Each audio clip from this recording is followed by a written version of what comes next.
So welcome back, everybody, and I hope everybody had the opportunity in that break to grab a quick coffee and have a quick breakaway. And we're delighted to have you all back here now for the next session of the conference. So the next session is entitled Spectrum Exclusive and Open Access, Turning Artificial Scarcity into Abundance. So it's going to be looking at the ways in which spectrum managers and the wireless industries can use new mechanisms to maximize the efficiency of spectrum that's available. So once again, we have a fantastic lineup of speakers for you. And without further ado, I would now like to open the session by passing over and welcoming to the stage our moderator, Richard Womersley. Richard, welcome. Thank you, Dan. Looking forward to the session. And once again, I should mention, please do everyone out there put your questions and comments for the panelists in the chat. And we do again have an audience poll running, so please do make sure you're answering that. But I'm sure Richard's going to mention more about that now. So without further ado, Richard, over to you. Thank you. Thank you, Dan. And yes, I'll remind you of the poll when we're about halfway through, in case you haven't had a chance to respond to that. First of all, thank you very much for the invitation to participate in this event, and congratulations to CITC for organising actually a number of very engaging panel sessions, and also to the ITU for helping bring everything together. It's very much an honour to be invited to moderate this panel session on such an interesting topic: spectrum exclusive and open access, turning scarcity into abundance. How can we do that? Well, I think we all recognise the importance of access to the radio spectrum for connectivity, and that's been discussed very much today, but for everyone, whether they're in a city centre, whether they're in a remote area, a rural area, at sea, in the air. And we also all recognise that there is a limited supply of radio spectrum, which all of these applications need to access. And I think we also realise and recognise that there is no empty spectrum. And finding spectrum for new uses, including mobile, IMT, almost inevitably will lead us to sharing and cooperation between users. And on the one hand, this is a technical issue where we need to look at compatibility studies, where we need to consider the benefits of using new technologies. And on the other hand, we need to consider the licensing aspects. We've traditionally given a lot of spectrum in an exclusive and an individual way, and that's just one tool in an administration's toolkit. There is general authorization or licensing, there's license exempt. And if we want to allow industry verticals, and we've heard today already about the importance of connectivity for education, for healthcare, manufacturing and transport, if these verticals are going to get access to spectrum, how do we do that? Now, attempts have been made in the past to try new licensing methods, such as dynamic spectrum access, where we have geographic databases that let us understand where we can use the spectrum. And we've had spectrum trading so that people can pass spectrum from one organization to another. We've had license shared access, where government bodies in particular can open up spectrum in a different way. But actually, many of those approaches don't seem to have had that much success. So on the one hand, we need new access methods. On the other, some of the ones that have been tried haven't been successful. That's the background. What we need to do now is make sure that we don't end up with scarcity caused by licensing, and we turn that into an abundance through sharing, through licensing. Now, we have a very, very distinguished panel of speakers with very different views, who hopefully will shed some light on the issues, and maybe we can find some consensus on what we should be doing in order to enable all of these organizations to have the connectivity that I think we all understand they need. Our first speaker is Stephen Pentland, who's the Group Public Policy Head of Spectrum at the Vodafone Group.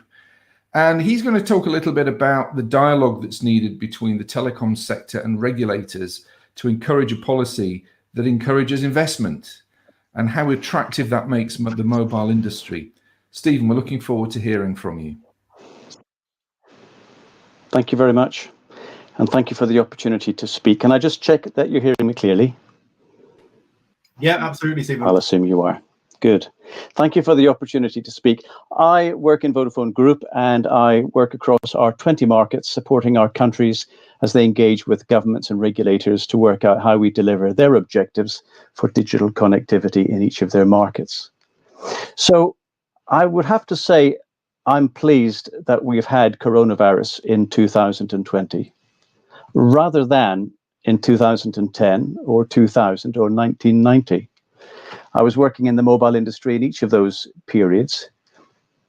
Now, of course, we wish we would never have had coronavirus and the indiscriminate havoc it's wreaking on lives, on livelihoods, on economies.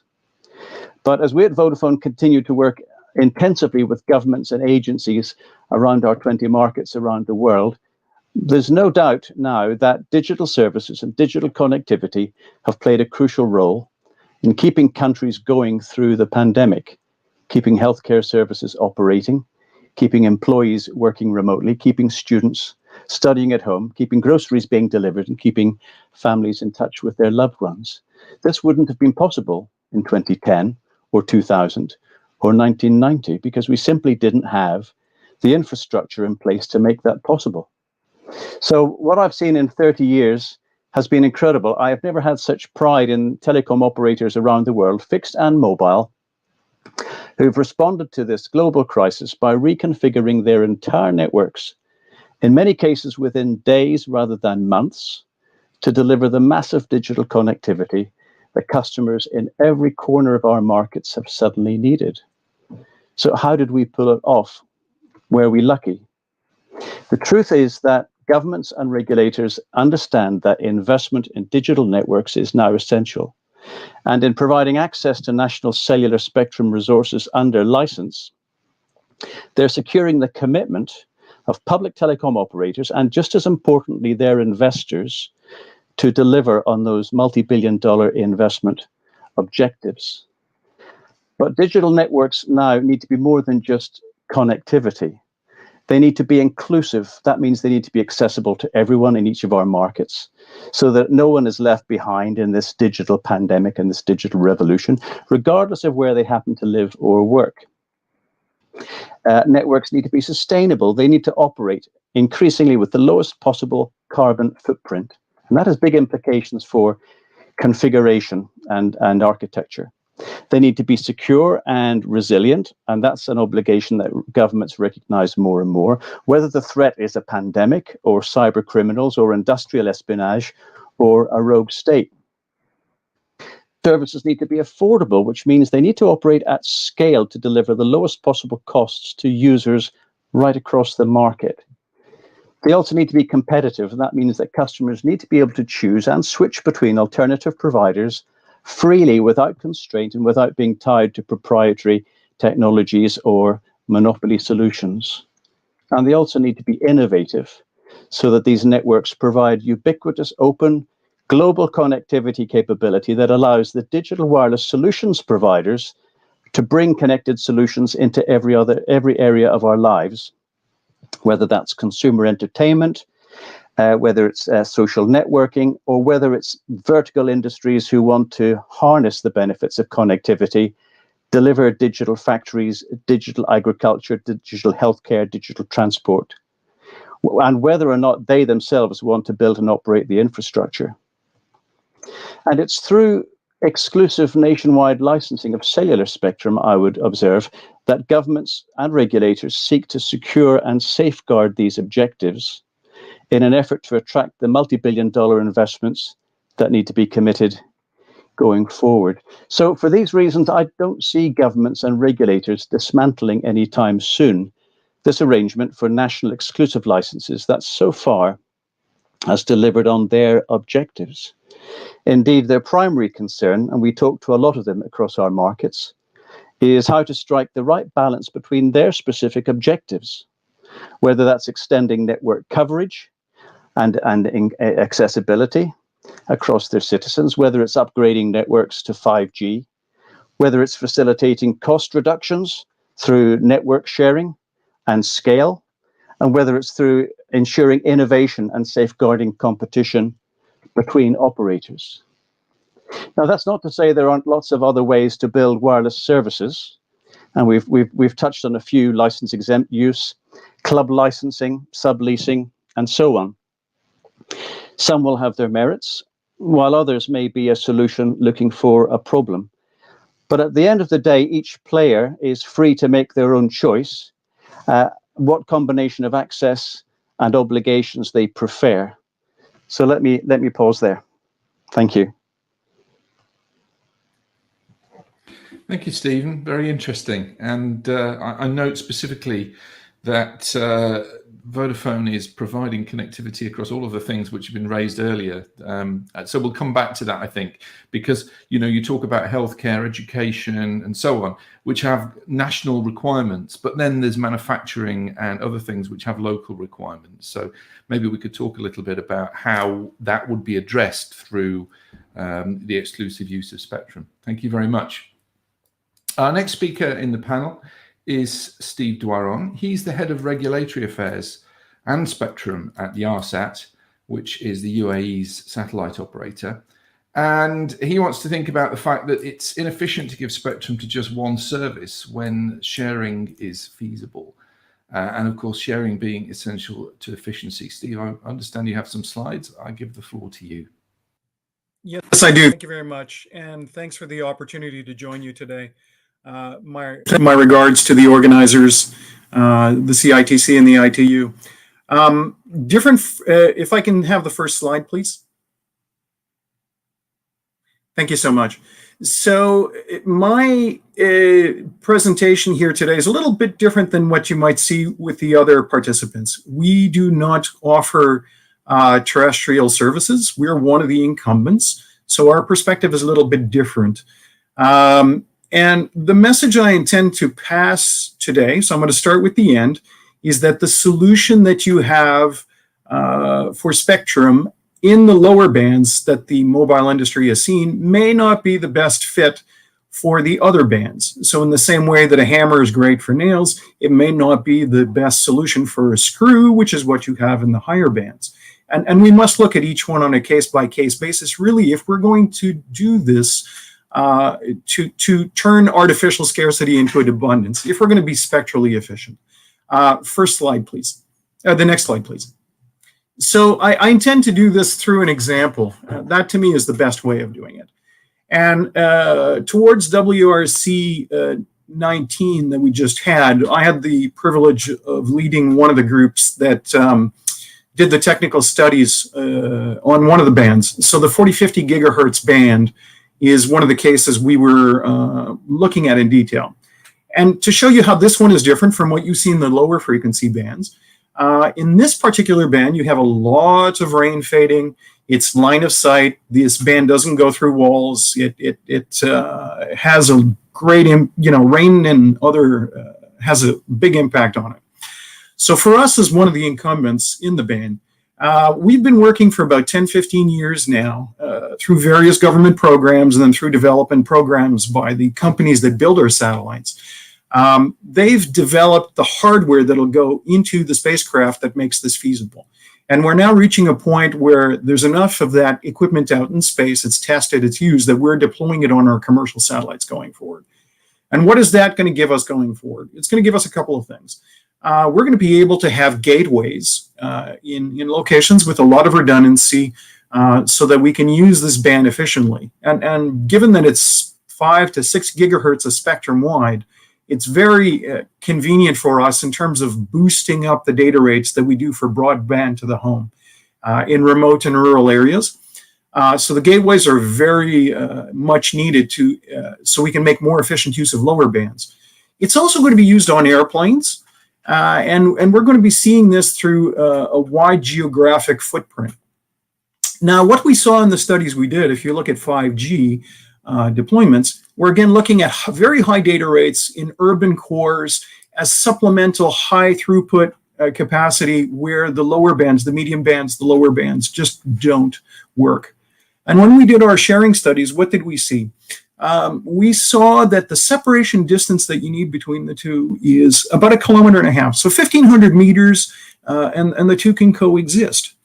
So given that like we heard just recently, like we just heard, they're not making spectrum anymore. We have to be efficient in terms of how we use it. Taking a band and just saying, okay, let's auction it off, give it to one person to use.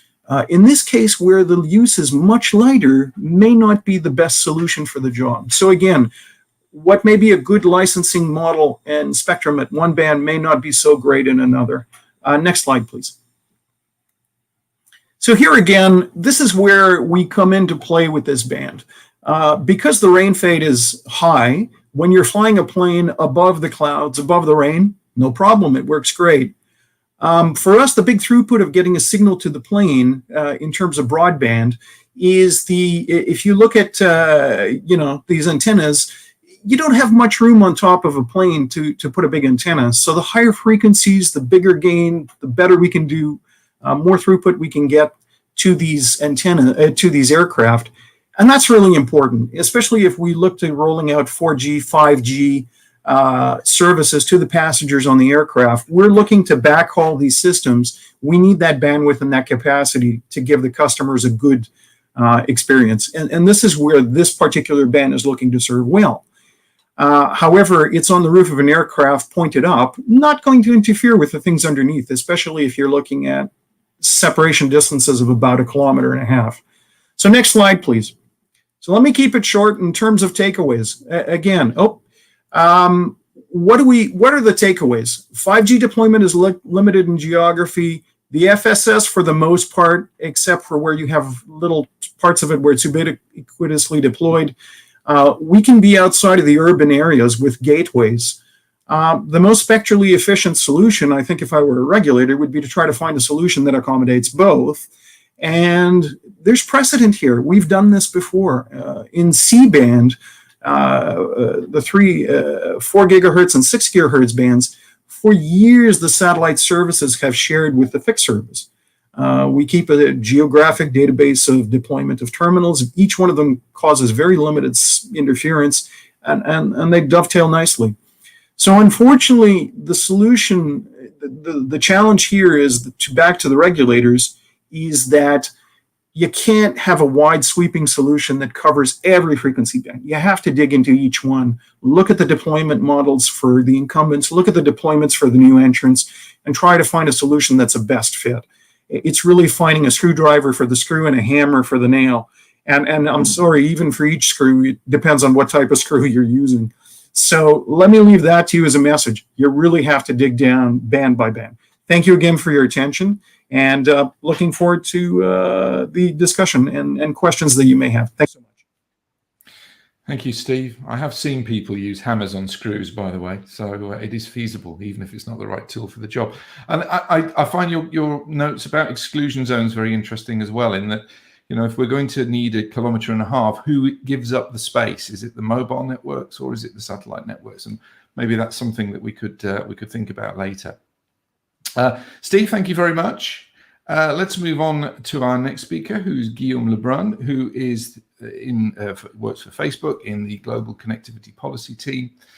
And I think, Guillaume, it's your take that we need a full range of spectrum authorization methods if we are going to be successful, and that one size does not fit all. But I don't wish to put words in your mouth. Please take the floor.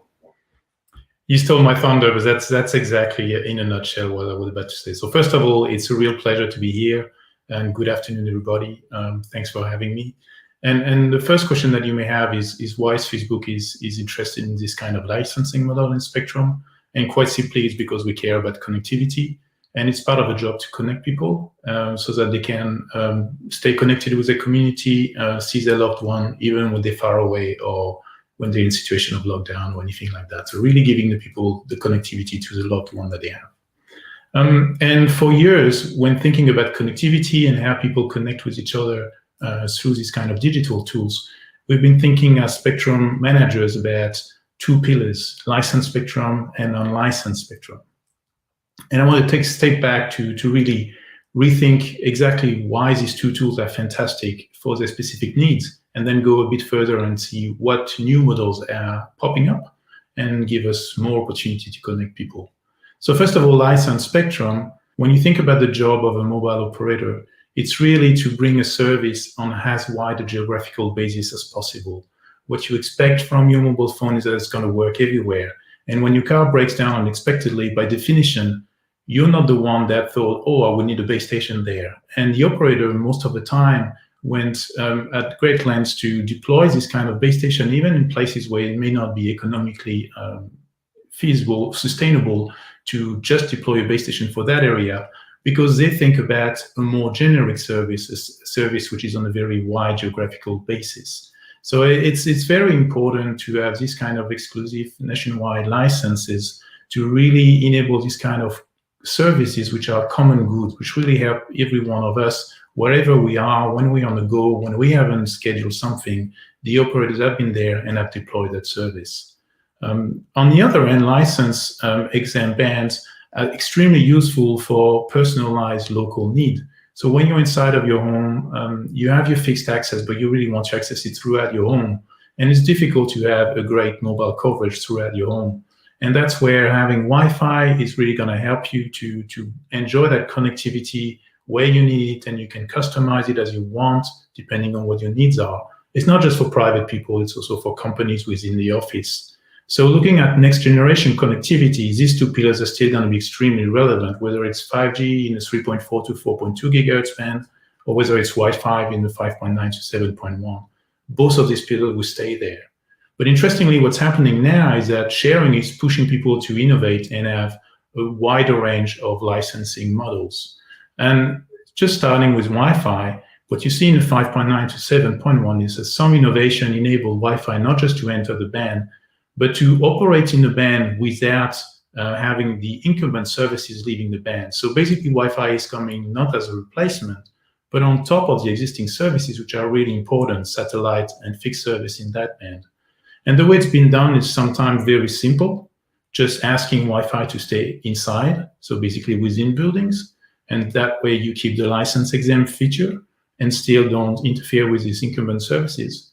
And sometimes it's more advanced, with, for example, access database in the FCC regulation.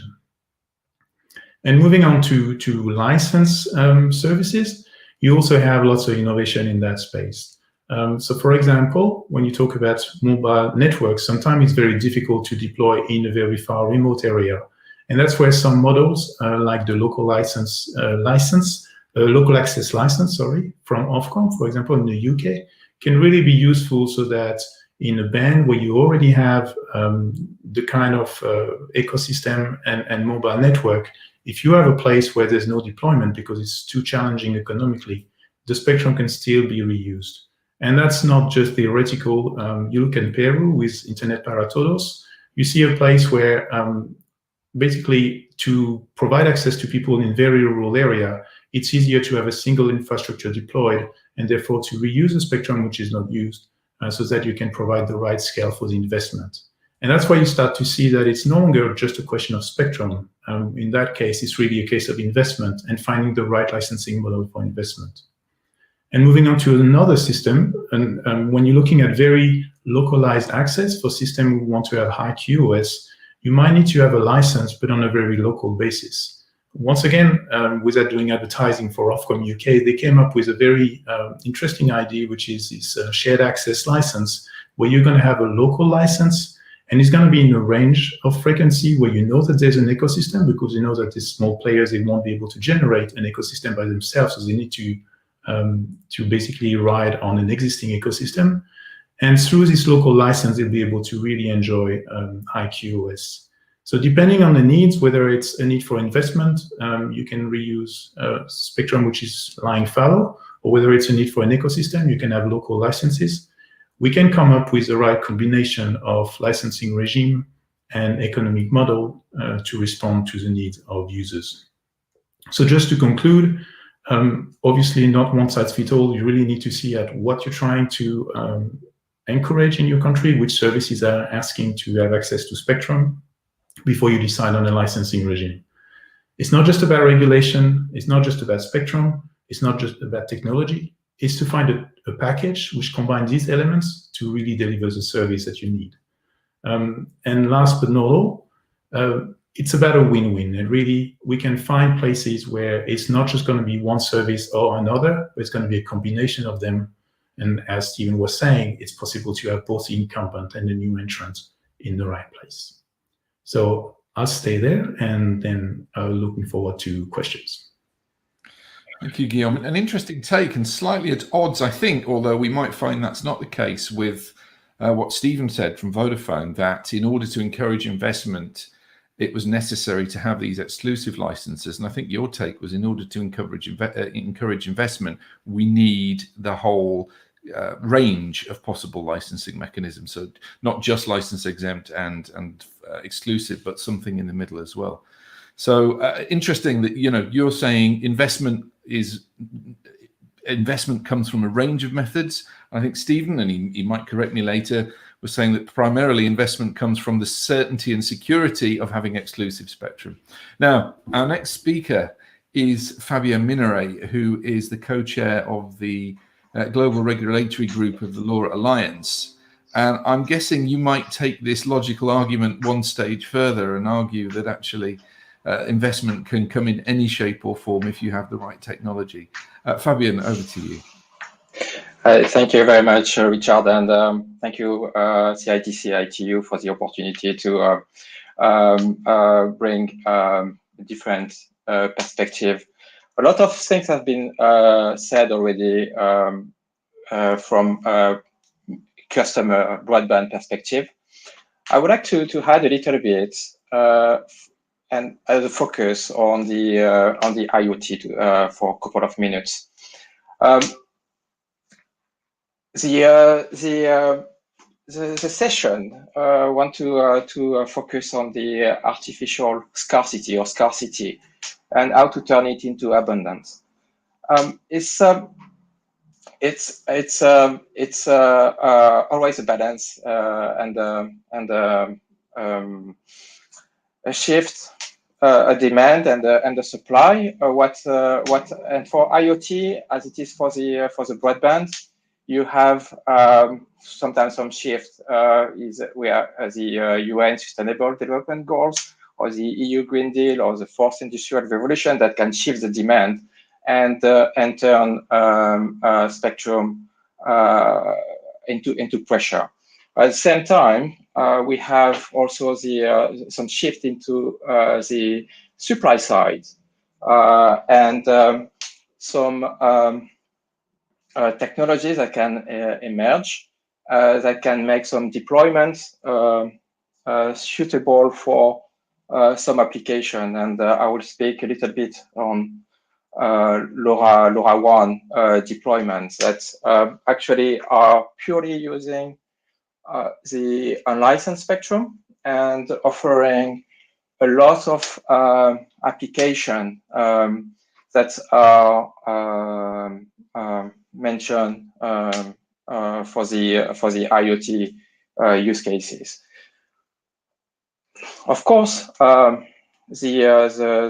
value of the unlicensed spectrum or license exam has been demonstrated for years with Wi-Fi, and there is this famous adaptation of the Maslow pyramid of needs, which shows that the Wi-Fi is one of basic needs of people, and there is a huge number of applications today that are using unlicensed spectrum for providing application on smart agriculture, smart utilities, and as Philip Marnick said earlier, it's a usage for the industry by the industry, and smart agriculture is also a good example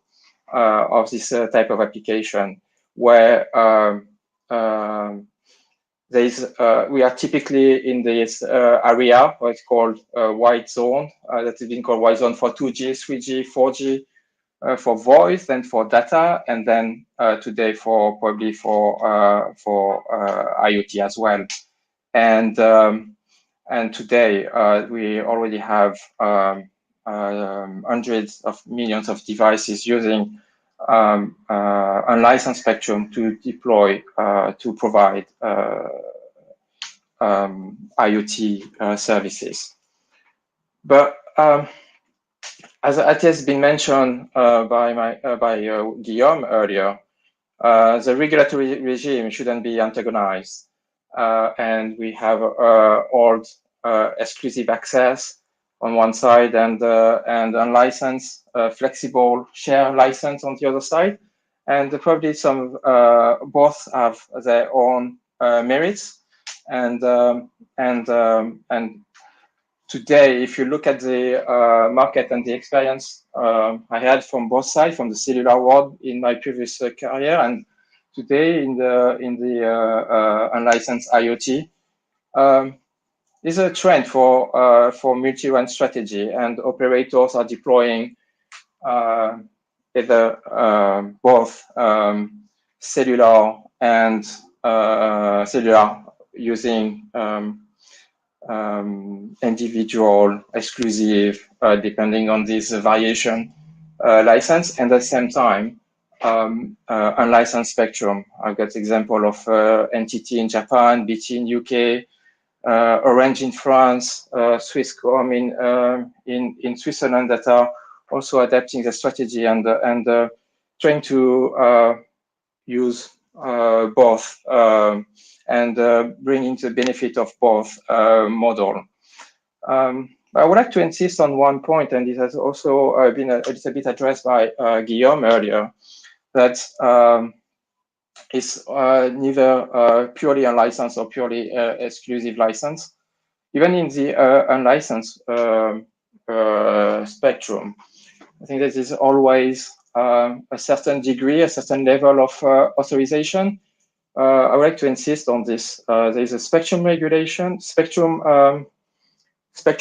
regulation, yes, and at the ITU level, where we have the different services and the coordination. And then at the regional level, you have also some recommendation on how to use a spectrum. And at the national level, you have also some device certification in per clearance, and also some authorization to operate a service. And this is the combination of all this regulation and that provide the certainties that are needed to deploy services even if in unlicensed spectrum. So it's not purely unlicensed, it's not purely individual license. I think that is a whole spectrum on different degree of authorization. One of the example I have is the example of Italy, where recently the regulator authorized permanent deployment and not requesting a renewal of the authorization every 6 months, and it boomed the deployment of service in the unlicensed spectrum. I will concur to what has been said, that one option, one solution doesn't fit all these cases. And there isn't one technology that fits all use cases, and there isn't one regulation that fits all the cases as well. I think that with this, I would like to conclude my my presentation, and I'm open to question, of course. And I would like also to invite people to download the presentation, and there is also some link to see further presentation from the LoRa Alliance to have a better idea of what this young association is doing. Thank you very much. Thank you, Fabien. And I may have misheard there, but I think you were talking about different kinds of unlicensed spectrum with different requirements on it. And that to me sounds like a step towards a kind of exclusive license exempt band where only certain technologies can be deployed. because only certain technologies meet the requirements. So there's a twist in there somewhere that we might need to untwist and understand. But thank you very much for that. Very interesting. Just to say, by the way, if you haven't yet, please do participate in the poll. Click on the poll button on the right-hand side of the screen there. And the question we're asking today is, what model of spectrum access would best meet Vertical's needs? And there's a number of options for you. It could be dedicated spectrum bands, meaning that Verticals have certain spectrum set aside for their exclusive use. It could be shared, spectrum sharing, for example, sharing with MNOs or sharing with satellite or fixed links or some other service. It might be a dynamic approach where the Verticals fit in between the spectrum that's used by other users, maybe through a database or some other technique. It might be license exempt. You might feel that the best way for Verticals to gain access is through license exempt, or maybe something else. And if it is something else, please in the chat state what you think it might be, because that would then help us to unpick that. So we just have one speaker left now, which is Harry Holmer. He's a fellow in the Nokia Bell Labs, and he's going to talk to us about some of the practicalities, some of the technological practicalities of now and the next few years, and how that might help us unlock some of the spectrum. Harry, over to you. Good, thank you, Richard, and welcome for the audience to the session today. And indeed, my name is Harry Holma, part of Nokia Bell Labs. I'm based in Finland and right now located in Helsinki. And indeed, I wanted to go through some of the latest learnings about the 5G technology deployment. And I'm calling that capacity revolution. It's not evolution, it's rather revolution, because the capabilities in the radio are increasing so dramatically compared to any earlier radio technologies. But let's start and go to the next slide, please. And what I'm showing here is a very practical personal measurement at home in Helsinki. And there's a 5G coverage here provided by the local operators. They are using 3.5 gigahertz spectrum. And I'm using normal commercial device, and I'm typically able to get the downlink peak data rate of more than 1 gigabits per second, and uplink data rate of more than 100 megabits per second, which is actually pretty nice compared to any earlier radio technology, and even compared to fiber connection. And what are the practical solutions needed for delivering this? It's actually two things what we need to have here. We need to have the spectrum, and in typical case is mid-band spectrum, preferably 100 megahertz of spectrum, because every 5G device must support 100 megahertz bandwidth. And secondly, what is needed or preferred here is so-called massive MIMO antenna, beamforming technology. Because 5G radio and 5G devices are designed for supporting beamforming. So first time in the history, we have radio technology optimized for the true beamforming. And indeed, when you combine these two things together, the practical end user performance looks pretty attractive. From the operator point of view, the deployment is fairly simple. They can use the existing base station sites, and we are illustrating here a practical base station installation, including legacy 2G, 3G, 4G antennas, and then the new 5G active antenna, massive MIMO antenna. And you can actually see here that the antenna naming is highly misleading. It's not massive. It is massive in performance, but actually in terms of size, the latest antennas are pretty small and compact here. And next slide, yeah, let's go to the next slide actually, and look at also from the capacity point of view. So 5G is nice, not only for the end user performance, but 5G is also a revolution from the system capacity point of view. And we are illustrating here on the left side a typical LTE 4G case. where the technology is limited to maximum 20 MHz bandwidth. And we know from the practical live network deployments that the average LTE spectral efficiency is roughly 2 bits per hertz. It's not the peak value, but that is the typical average value, which simply means that the average cell throughput during the busy hour is around 40 megabits per second. The right side is illustrating the 5G case. Deployment using 100 megahertz bandwidth and using beamforming antenna. And when combining with the 5G technology, the efficiency will be up to 10 bits per hertz. And when you combine that with the TDD technology, you can allocate roughly 80% for the downlink, and then combine with the better efficiency, the outcome is pretty simple. You have 4 times more spectrum compared to 4G technology, and you have about 5 times better efficiency, and boom, you will get about 20 times more capacity. So simply, the first phase of 5G deployment today is able to bring a massive boost in the radio capabilities in terms of end-user performance and in terms of system capacity. Next slide, please. This is only the very early phase or the starting point, but there's going to be a lot more when using the other 5G spectrum bands. In many cases, the early phase of 5G has utilized the mid-band spectrum, typically 2.5 or 3.5 gigahertz band. And that is nice in providing 1 or 2 gigabits peak data rate in the urban areas. But we also need to have a low spectrum, FDD spectrum, because that is the only solution for providing wide area coverage, including rural coverage. And that deployment is already happening in a number of markets.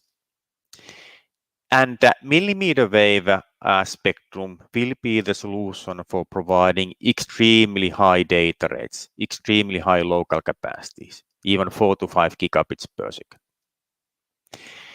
And now the power in 5G is that you can deploy the very same 5G technology on all these different frequencies. And even the devices can support it. If you go and buy the latest iPhone 12 product, that product can support all the FDD frequencies, it can support the mid-band TDD frequencies, and also some of the iPhone variants also can support the millimeter wave frequencies. Also, soon starting next year, the devices will be able to aggregate the different bands together, meaning that it's not only one band, but the device can receive data on multiple 5G frequencies at the same time. Next slide, please. And then I'm using here a practical example from the local market in Finland in terms of 5G spectrum allocation. All operators, all 3 mobile operators in Finland have 3.5 GHz spectrum available. And they have 100 megahertz continuous spectrum available, and that's where the commercial 5G is running today, covering about 30 to 35% of the population. They also have the low band 700 available, and they have the millimeter wave spectrum available as well. And the regulator has also allocated some part of the spectrum for the local deployments on millimeter wave spectrum and 2.3 gigahertz spectrum.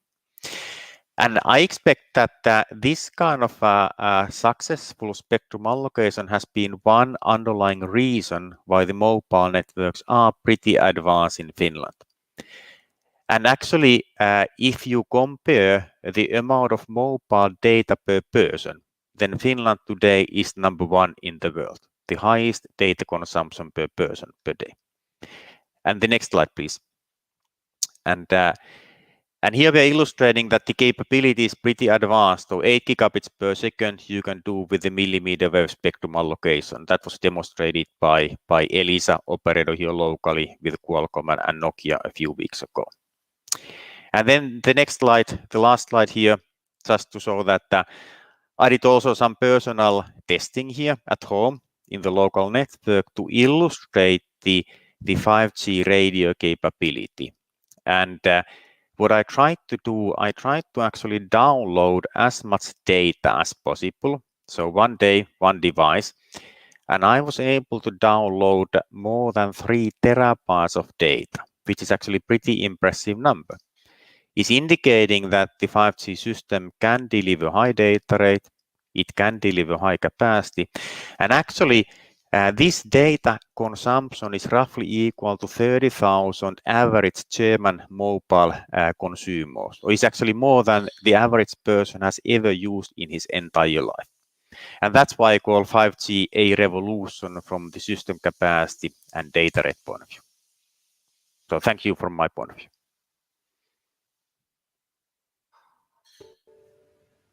Thank you, Harry. Very, very interesting.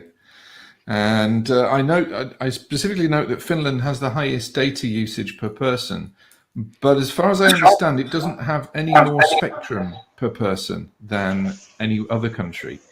So your technology must be doing a good job of squeezing some of that data into existing spectrum. And in fact, there's a question being raised on that.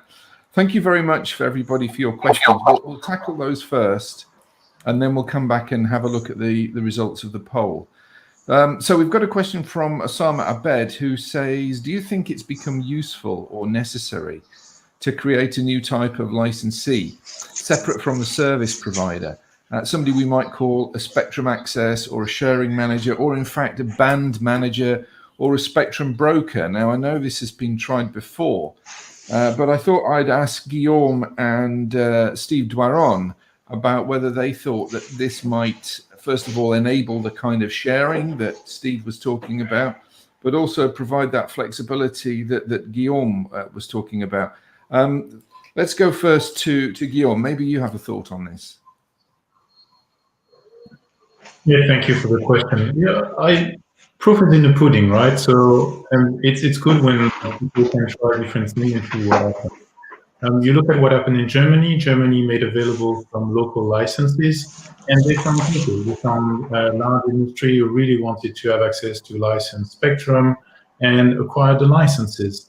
Whether this is done in directly coordinated by the regulator, whether there's a spectrum broker, different models may lead to different results, and I'm not the one to say how the market would react. But then definitely I see some value in providing some flexibility so that people can try different business models. Thank you. Steve, do you want to comment on that? Sure, absolutely. I think, again, it comes back to the band in question and its characteristics. So for us, in what we call C-band, which are the mid-band, so the antennas that you saw, those particular antennas will sterilize around 100 to 150 kilometers around that station for satellite users. So in this case, in these bands, you're almost looking at exclusive spectrum between the incumbent and the new entrants. And then it's to the regulator to decide which is going to go forward and which is not. However, in the upper bands, if you use the sharing model that, you can have something simple that says, like we saw sharing with the fixed service and fixed satellite service. Easy solution. You have a national database where whoever comes first, you say you register in, and the other person has to stay 1.5 kilometers away for VQ band. Simple. Or you can have a spectrum manager who manages this on behalf of the regulator. Variety of different solutions. It really isn't a one case that applies to all. You really have to look at it in terms of the specifics of that band, its characteristics. If you do exclusive allocations that block planes from flying overhead at 10,000, 20,000, 30,000 feet, why would you do that? So again, you can find some simple models, and there's a variety of them out there for cases where the sharing is light, much more difficult in other bands. So I think the answer, Osama, to your question that we've heard from our two panelists is that there is a need for some flexibility, but it doesn't have to be a dedicated band manager. That could be done by a regulator or some other party. We have another question here from Amar Kamel. who says, I think the regulators should go in the direction of decreasing exclusivity in licensing towards a more flexible approach over time and locations, which would better serve the goal of 100% coverage. And I think what the question is here is, we could see the mobile operators as being big pebbles of spectrum that are filling a jar, but they're not completely filling that jar.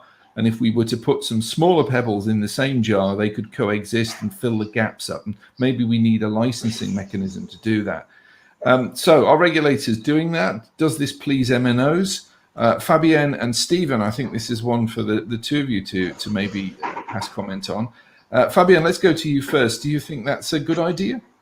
I will only comment from IoT perspective for this question. I'm sorry to disappoint, I would say it really depends of the quality of service you really want to achieve and the type of application you want to serve. If you look at some critical application, probably some you can't really decrease the exclusivity and the level of licensing. But we have millions of devices that are deployed and provide a good step for digitalization, typically for smart watering, and they don't really need any exclusivity, and they can share because of the application is only transmitting a few bits or kilobits once a day or once a week. I think that's it really depends of the application, and if you look at also some areas where we don't foresee necessarily deployment anytime soon, and like rural areas, there is a lot of service providers that can operate without having any exclusivity of the spectrum, because the application doesn't require this type of quality of service. So it's driven by the application then. If the application doesn't require quality of service, it doesn't require quality of spectrum in essence. Stephen, do you have a view on this? I mean, the question has been raised, would the MNOs be pleased with such an approach? What's your take on this? So we are passionate about delivering as close to 100% coverage as we can, for the reason that we market our services to all customers in every market where we operate. And we desperately want to be able to deliver them a service that they could enjoy.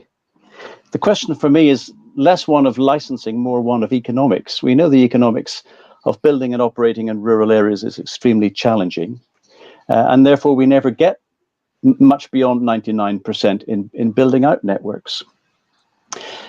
We do definitely have examples of working in many of our markets with local community groups to build dedicated local coverage in rural areas where simply our networks will not reach. I always ask myself the question, how can they reach and yet we can't?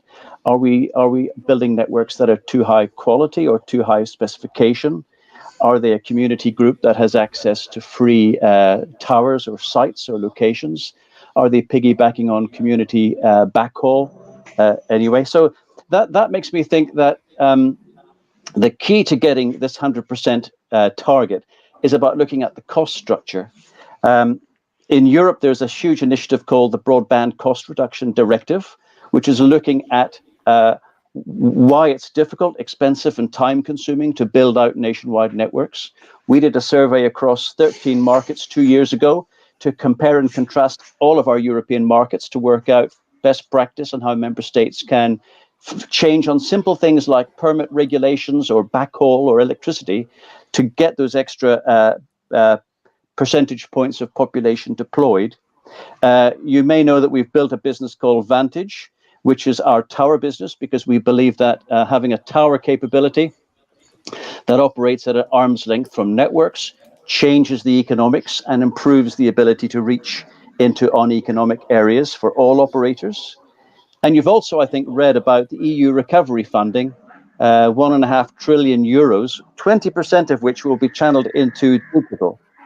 And therefore, we are now seeing European money coming in to backfill coverage into rural areas through a whole range of schemes, because the European Commission recognizes that it's a question of economics more than licensing. So short answer is, if people want to come and build where we find it impossible, and we don't find these cost reduction initiatives ever getting us there, then we are very happy to discuss collaborating and subleasing. We already do it. I would love to unlock for all players the way of getting costs down. Vodafone Group published in April our accounts for the last year. We presented our return on capital employed for our network. We've been in the business for 30 years. Today, for the last year, our return on capital employed is 4%. Now, you don't need to be an accountant to guess that that is below our cost of capital.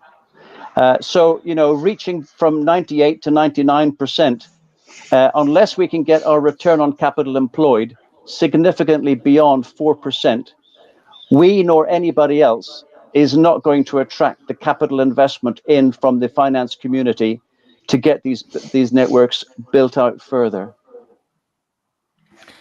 Thank you. I mean, I think we'd all agree that cost is a critical issue. No question about that whatsoever. And getting that right is part of the balance of coverage, capacity, and cost.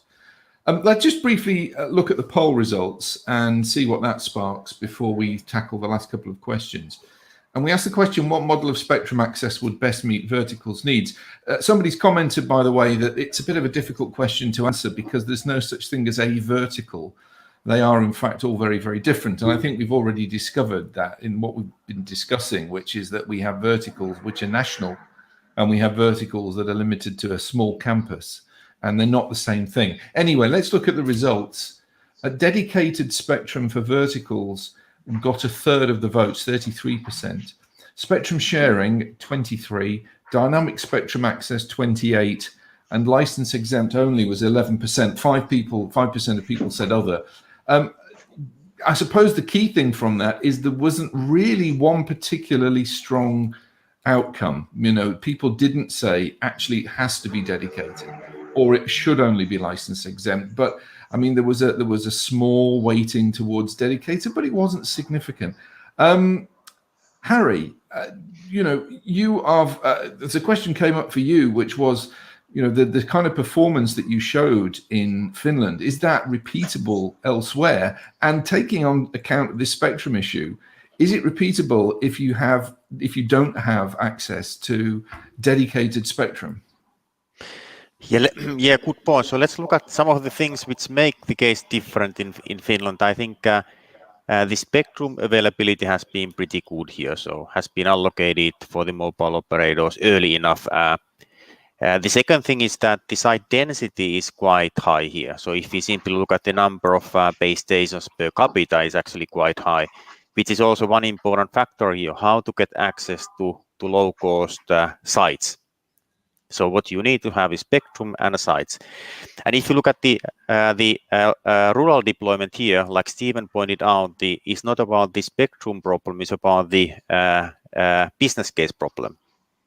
And what has been quite successful here is the combination of low band spectrum, is the network sharing, multi-operator run, multi-operator core network.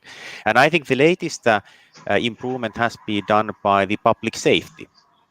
What I simply mean is that when you have new verticals running on top of your mobile network, like public safety, there is a clear incentive for the operators to make the coverage better. They have to make it better, and they also will get some extra revenue. And of course, public safety, I think, is only one first example. In the future, could be more, could be like some remote control activities which are forcing to make the coverage and the quality and the reliability better. So I think these are the combinations which potentially can make the coverage and overall capacity better. It's interesting because what you're saying is almost exactly what Stephen was also saying. Yes, is that you have lots of sites, and that of course implies more cost, but you also from that can gain more revenue. And I guess the question is the balancing point, and I'm sure Steve Dwaron would have a view on the balance. Let's just tackle these last couple of questions here because we've got about 10 minutes left, and I want to give you all a chance just to conclude. The next question we got asked was, if mobile operators need exclusive spectrum on a national basis to deliver the kind of quality of service availability, does that mean that the verticals, and again with the caveat that there are multiple verticals, should they also have access to spectrum on the same basis? Fabien, you've told us that your technology can operate in spectrum that is effectively free for all. So do you think that verticals need access to dedicated spectrum, or would they be able to operate anywhere that's available? LoRa is actually for low power wide area network. It's using a very low power and transmitting. Most of the devices are on battery and don't transmit very often, with a very low duty cycle. So for this kind of application, yes, we can easily operate in unlicensed spectrum without interfering or suffering from the interference from the other user of this unlicensed spectrum. I would say yes, is for this kind of application, this is possible. I wouldn't necessarily respond the same thing for more demanding application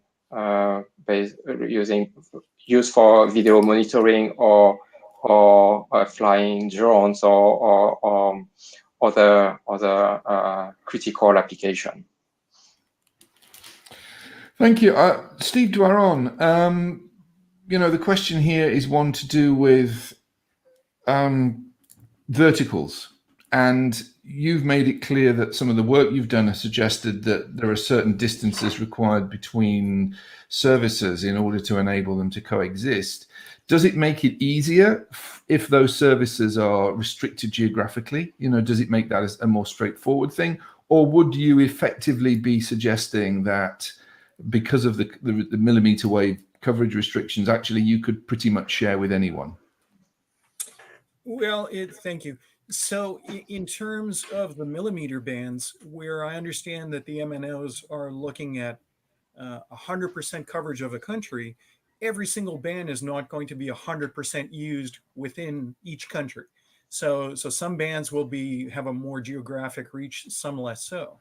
So if you're looking at the millimeter bands in very tight pockets, very tight areas, maybe along highways, maybe in urban cores, why would you lock out the other applications which stand to use that band, which can do so in a very easy way?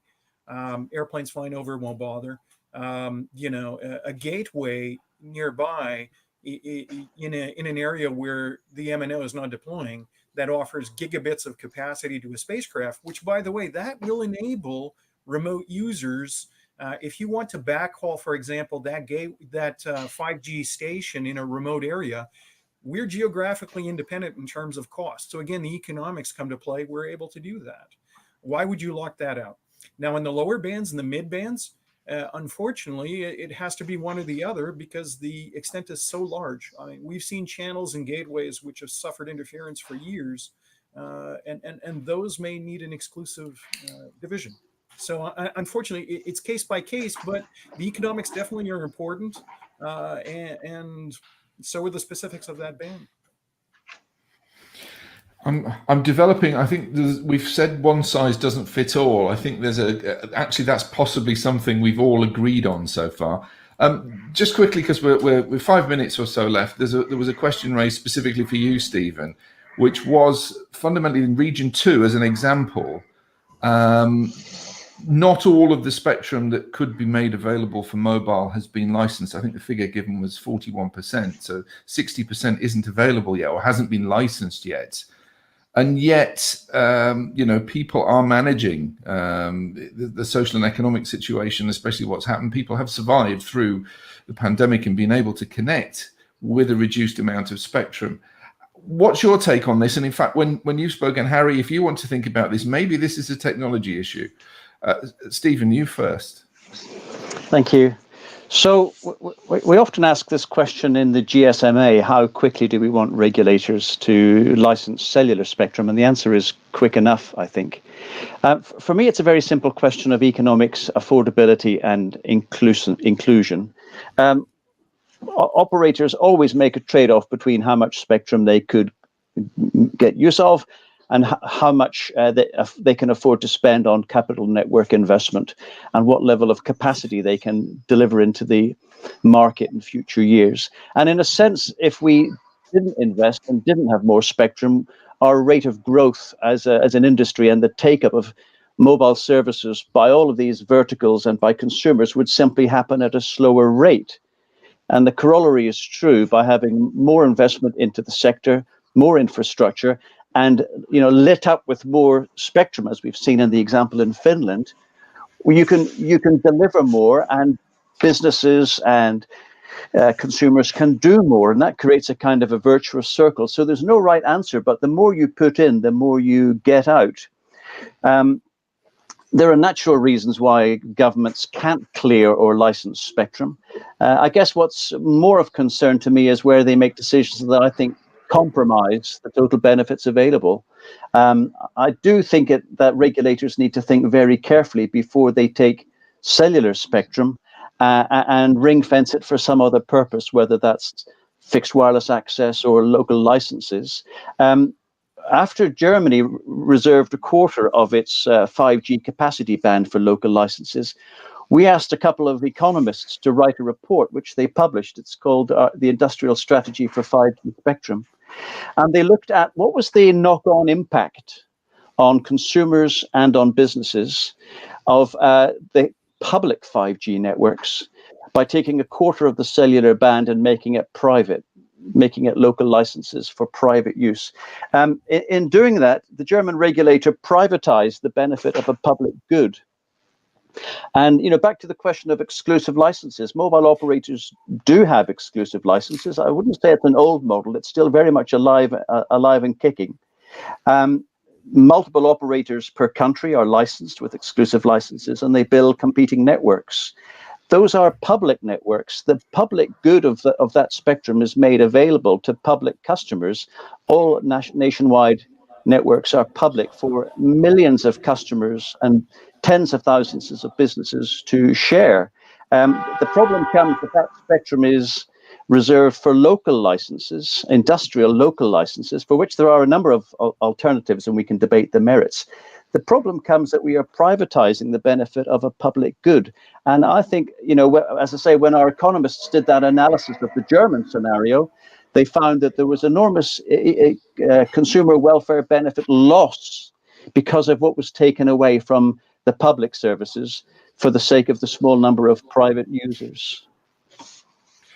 Thank you, Harry. I would have come to you. We've had a flag. We're virtually out of time, and I did warn you at the beginning of the panel session that everybody would get a final text message. So the question we've been asked is: can we unlock spectrum scarcity, and how do we do that? And I want to give you all literally 10 seconds, 140 characters to respond to that question. Harry, do you want to go first? Yeah, I would say that at least today 5G and the license spectrum can provide 10 to 100 times more capacity. Let's take benefit of that today. So that's your key. Steve Dwyron, over to you.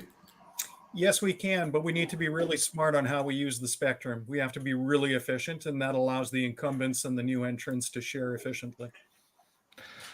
Guillaume. Yes, so nationwide connectivity needs exclusive license, and home connectivity needs unlicensed, and verticals need everything in between. So let's give everybody a fair chance to connect. Fabian. For IoT and digitization of the country, we probably need all type of licensing, including unlicensed. And finally, Stephen. Oh, I think you're on mute, Stephen. I beg your pardon. I would say we are very excited to experiment and explore new ways of spectrum sharing. And we think there are further benefits to be realized. We think a good place to start is to build on what we already deliver to society under commitments to national governments through the existing licensing system. Thank you, everybody, and thank you for an absolutely fabulous panel. Thank you for all your contributions. I think to summarize what we've all said, it's a horses for courses approach that we need, not a one-size-fits-all. And we have to make sure that all of the different kind of courses are available for the different kind of horses, to use an analogy. But thank you very much. Dan, I guess we're just a minute over, but I hope that's okay. Absolutely fine. Yeah, I think we could have carried on for a lot longer than that, so I'll let you have a minute over. So, guys, thank you. Fantastic panel once again, and Richard, thank you very much for your excellent moderating as well. So, yeah, thank you for that. So yeah, apologies to have to bring that to a close, but I did need to, because we now need to move straight on to our next panel. So the next panel we're going to have is going to be focusing on spectrum usage and property rights, looking at privatization and trading of the resource. So we have an hour or so now for that panel. And then to finish the day today, we finally wrap up with our second keynote presentation of the day from somebody who, of course, has done a lot of work on that exact issue of spectrum usage and property rights, Martin Cave, who is chairman of the UK Gas and Electricity Market Authority. So that's going to be starting here on the main stage, literally in about 30 seconds. So please don't go away. It will be starting here straight away. So for now, thank you again to all of our panelists and to Richard. And I'm going to pass you over to Mohammed Moghazi, who, as I say, will be here in about 30 seconds or so, and is going to be moderating our next session. So we'll be starting with that very shortly. Thank you very much.